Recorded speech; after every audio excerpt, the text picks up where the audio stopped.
जय हिंद दोस्तों, कैसे हो आप सब। आप सभी का स्वागत है एक बार फिर शानदार फैंटास्टिक ज़बरदस्त साइंस प्रोग्राम में। आज का ये शानदार साइंस प्रोग्राम आपके लिए बेहद उपयोगी है।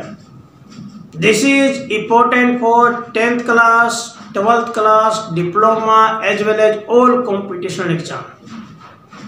साथियों, यह शानदार कंसेप्ट आपको हर एजुकेशनल और कॉम्पिटिशनल एग्जाम में आपका मार्गदर्शन करेगा। आज का यह शानदार कंसेप्ट है image formation by convex lens.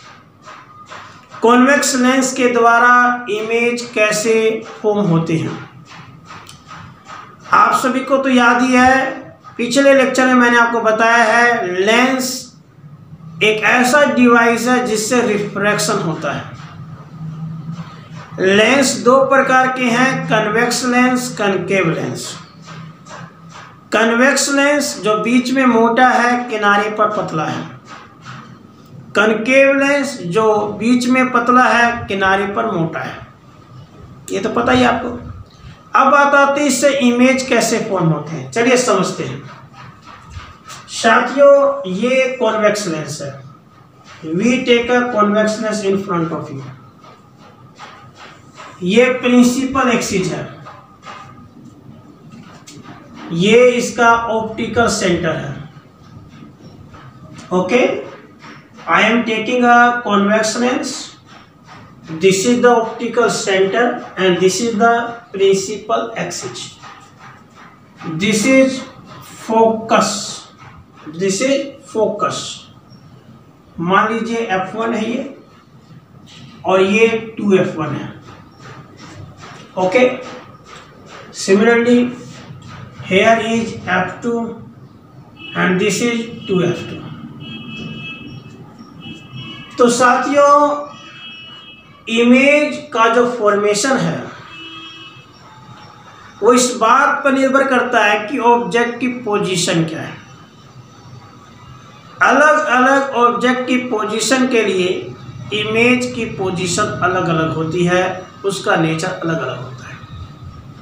चलिए समझते हैं हम एक एक करके।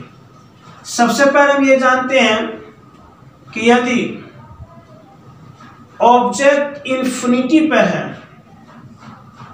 यदि ऑब्जेक्ट इन्फिनिटी पर है तो इमेज कहां बनेगा और कैसे बनेगा। फर्स्टली वी डिस्कस, यदि ऑब्जेक्ट इज एट इन्फिनिटी तो इमेज कहां बनेगा और कैसे बनेगा। समझिए,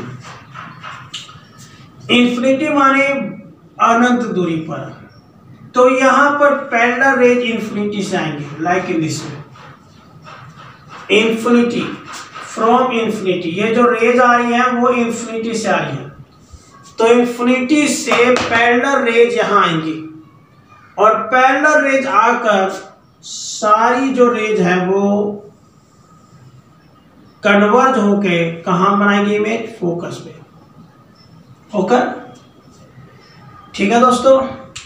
यदि ऑब्जेक्ट इन्फिनिटी पर है, यदि ऑब्जेक्ट इन्फिनिटी पर है तो इन्फिनिटी से रेज आएंगी, इन्फिनिटी से रेज आएंगी और कन्वर्ज होंगी कहां, फोकस पे।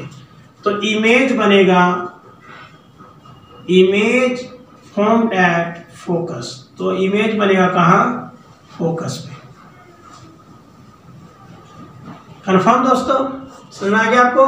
पहली बात, यदि ऑब्जेक्ट इन्फिनिटी पर है तो इमेज आपका बनेगा कहां, फोकस पर। Very good. तो हमने पहला आपके सामने पेश किया कि यदि ऑब्जेक्ट इन्फिनिटी पर है तो इमेज कहां बनेगा। आपके सामने ये शानदार डायग्राम के माध्यम से पेश किया गया कि यदि ऑब्जेक्ट इन्फिनिटी पर है तो इमेज कहां बनेगा, फोकस पे। कंफर्म। अब हम दूसरा आपको शानदार कंडीशन समझाते हैं। सेकेंड कंडीशन इज कि यदि ऑब्जेक्ट 2F के पीछे है, सेकेंड है यदि object, if object is beyond 2f1, यदि 2f से पीछे है तो इमेज कहाँ बनेगा? चलिए समझते हैं। 2f से पीछे मतलब यहाँ पे है। यदि ऑब्जेक्ट 2f के पीछे है तो इमेज कहाँ बनेगा? समझिए साथियों, जब 2f के पीछे होगा ऑब्जेक्ट तो पहली रे जाएगी, फोकस के आगे झुक जाएगी। पहली रे जाएगी, फोकस के आगे झुक जाएगी। साथियों, यदि ऑब्जेक्ट 2f1 के पीछे है तो बहुत ही सिंपल यहाँ पे इमेज फॉर्मेशन होगा। पहली रे जाएगी, फोकस के आगे झुक जाएगी और दूसरी रे ऑप्टिकल सेंटर से आर पार हो जाएगी। दूसरी रे ऑप्टिकल सेंटर से आर पार हो जाएगी तो दोनों का जो इमेज है वो बनेगा f और 2f के बीच में। कंफर्म? यदि ऑब्जेक्ट 2f1 के पीछे है, यदि ऑब्जेक्ट 2f1 के पीछे है तो आप देख सकते हैं इमेज कहाँ बनेगा? f और 2f के बीच में। अगर मैं इसको AB लिखता हूं तो यहां बन जाएगा A डैश B डैश। सोई जी, तो पहला हमने आपको बताया कि यदि ऑब्जेक्ट इन्फिनिटी पे है तो इमेज फोकस पे बनेगा, और दूसरा यदि ऑब्जेक्ट 2f के पीछे है तो इमेज f और 2f के बीच में बनेगा। क्लियर दोस्तों? अगेन रिपीट, यदि ऑब्जेक्ट इन्फिनिटी पर है तो इमेज कहाँ बना? फोकस पे। लेकिन दूसरी स्थिति में यदि ऑब्जेक्ट 2f के पीछे है तो इमेज कहाँ बना? f और 2f के बीच में। समझ में आ रहा है? कोई दिक्कत? चलिए अब हम आपको तीसरी कंडीशन बताते हैं। तीसरी कंडीशन आपके सामने सेम वही कंडीशन डायग्राम बना लीजिए आप। एक कॉन्वेक्स लेंस ले लिया, ये ऑप्टिकल सेंटर है, ये फोकस है, डबल फोकस या f2 और यहाँ पे डबल f2, 2f2, राइट। पहली थी इन्फिनिटी, दूसरी थी 2f के पीछे। तो तीसरी कंडीशन है यदि ऑब्जेक्ट 2f पर हो, कहाँ हो? If object is at 2f1। Okay दोस्तों, पहले था इन्फिनिटी पर, दूसरा था 2f के पीछे, तीसरा है 2f पर। यदि 2f पर है तो क्या होगा? यदि 2f पर है तो क्या होगा समझिए। यदि ऑब्जेक्ट 2f पर है तो सेम वही लॉजिक, पहली रे जाएगी, पहली रे जाएगी और फोकस के आगे झुक जाएगी। पहली रे जाएगी, फोकस के आगे झुक जाएगी और दूसरी रे ऑप्टिकल सेंटर से आर पार हो जाएगी। दूसरी रे ऑप्टिकल सेंटर से आर पार हो जाएगी। फिर इन दोनों का देखें इमेज तो कहाँ बनेगा? 2f पर। तो इन दोनों का इमेज कहाँ बना? 2f पर। सोई जी, यदि ऑब्जेक्ट 2f1 पर है तो इमेज कहाँ बनेगा? 2f2 पर बनेगा। Image is at 2f2। अगर हम इसको a b दिखाते हैं तो ये हो जाएगा a डैश b डैश, है ना दोस्तों।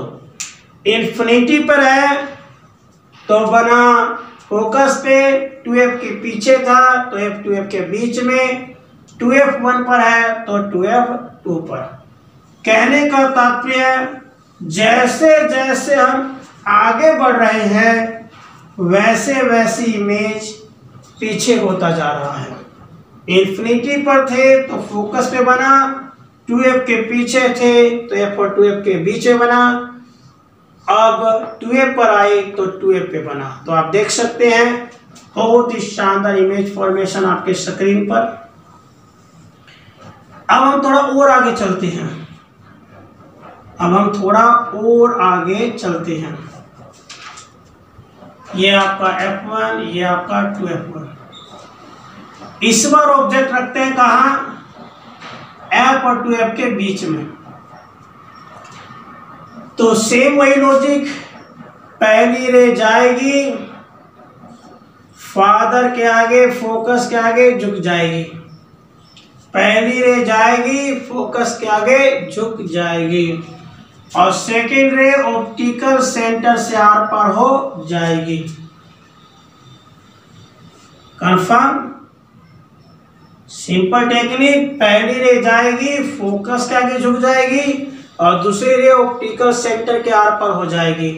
जहां ये दोनों मिलेंगे वहां इमेज फॉर्मेशन होगा। तो आप देख सकते हैं इमेज फॉर्मेशन कहां हुआ, F2F के पीछे। कहां बना, 2F के पीछे। तो एक बार फिर ये साबित हो गया कि जैसे जैसे हम आगे जा रहे हैं इमेज पीछे होता जा रहा है। हम इन्फिनिटी पे थे, फोकस पे बना, 2F के पीछे थे, F2F के पीछे बना, 2F पे थे, 2F पे बना, F2F के बीच में आए तो 2F के पीछे हो गए। जैसे जैसे हम आगे जा रहे हैं ये इमेज फॉर्मेशन पीछे होता जा रहा है। कंफर्म? कोई कंफ्यूजन, कोई दिक्कत? तो साथियों पहली पोजीशन थी इन्फिनिटी पर, दूसरी पोजीशन थी 2F के पीछे, तीसरी पोजीशन थी 2F पर, चौथी है F2F के बीच में। अब हम पांचवी पोजीशन की बात करते हैं, और पांचवी पोजीशन है यदि वो और आगे चला गया, मतलब F पर आ गया। कहाँ गया, F पर। यदि F पर होगा तो इमेज कैसे बनेगा, अगर F पर है तो ये जस्ट रिवर्स हो जाएगा, मतलब कहाँ बनेगा, इन्फिनिटी पर। अगर F पर है तो कहाँ बन जाएगा, इन्फिनिटी पर। यदि ऑब्जेक्ट F पर है तो इमेज इन्फिनिटी बनेगा। इसे इस प्रकार भी दिखा सकते हैं। एक और तरीका है दिखाने का, दूसरा तरीका भी है दिखाने का कि ये कॉन्वेक्स लेंस है और हमने ऑब्जेक्ट को कहां रख दिया, फोकस पे, जैसा अब तक दिखाते आ रहे हैं। पक्की बात? तो पहली रे जाएगी फोकस के आगे झुक जाएगी, यहां फोकस के आगे झुक गई, और दूसरी रे ऑप्टिकल सेंटर से आर पार हो जाएगी। तो दोनों के दोनों अगर देखें तो एक दूसरे के पैरेलल है, एक दूसरे के पैरेलल है, मतलब इनका मिलान होगा ही नहीं, इसलिए इमेज कहां बनेगा, इन्फिनिटी पे बनेगा। तो आप किसी भी तरीके से दिखा सकते हैं। दूसरा तरीका दिखाया था मैंने कि इन्फिनिटी पे जाके मिलेगा, और दूसरा पहला तरीका ये भी है। तो साथियों फोकस पे है अगर ऑब्जेक्ट तो इमेज कहां बनेगा, इन्फिनिटी पर। और इसी कड़ी का अंतिम हिस्सा है कि यदि ऑब्जेक्ट फोकस ऑप्टिकल सेंटर के बीच में हो, जो सबसे इंपॉर्टेंट है इसका, यदि ऑब्जेक्ट फोकस ऑप्टिकल सेंटर के बीच में हो, मतलब यहां पे हो, तो क्या होगा। अब तक हमने देखा कि चाहे इन्फिनिटी पे हो, चाहे 2F के पीछे हो, चाहे 2F पर हो, चाहे F2F के बीच में हो, हर कंडीशन में आपको रियल इमेज बन रहा था। लेकिन जब यदि फोकस और ऑप्टिकल सेंटर के बीच में हम ऑब्जेक्ट को रखेंगे तो देखिए तो क्या होता है, ध्यान समझिए। वही बात, पहली रे जाएगी फोकस के आगे झुक जाएगी, क्लियर, और दूसरी रे जाएगी ऑप्टिकल सेंटर के आर पार हो जाएगी। लेकिन इन दोनों को हम ध्यान से देखें तो ऐसा लग रहा है जैसे ये कहीं ना कहीं मिलेंगे ही मिलेंगे, कि नहीं? दिख रहा है ना, ये पीछे जा रहा है, ये पीछे जा रहा है, तो इनका इमेज जो है वो कॉन्वेक्स लेंस के पीछे बनेगा, लाइक इन दिस वे, और ये बड़ा बनेगा, यू कैन सी, सीधा बनेगा। कंफर्म साथियों, आप देख सकते हैं यदि ऑब्जेक्ट को ऑप्टिकल सेंटर फोकस के बीच में रखा जाए तो इमेज काफी बड़ा बनता है, सीधा बनता है और वर्चुअल बनता है।